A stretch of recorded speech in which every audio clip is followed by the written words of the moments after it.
بسم الله الرحمن الرحيم. لا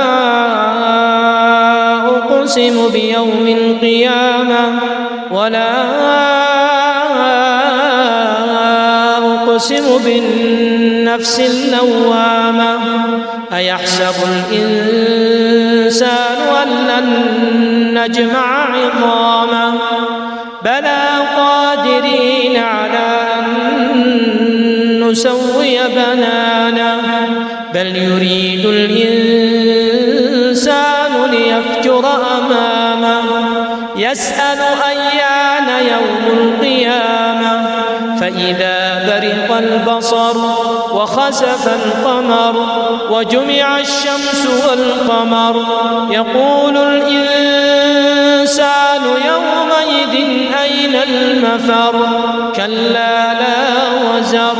إلى ربك يومئذ المستقر ينبأ الإنسان يومئذ بما قدم وأخر بل الإنسان على نفسه بصيرة ولو ألقى معاذيره لا تحرك به لسانك لتعجل به إن علينا جمعه وقرآنه فإذا قرأناه فاتبع قرآنه ثم إن علينا بيانه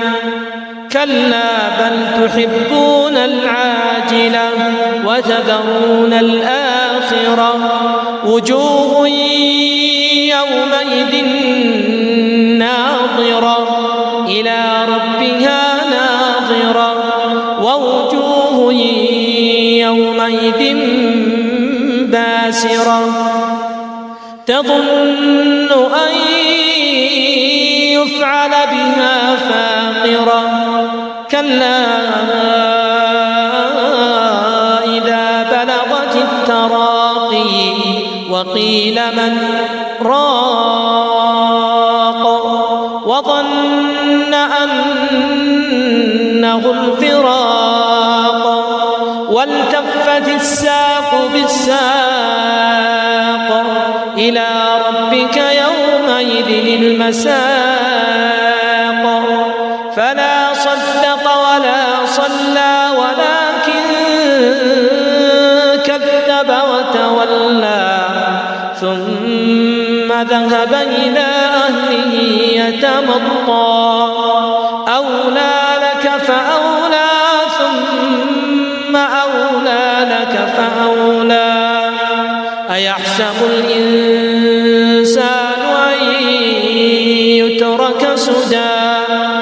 ألم يكن نطفة من مني يمنى ثم كان علقة فخلق فسوى فجعل منه الزوجين الذكر والأنثى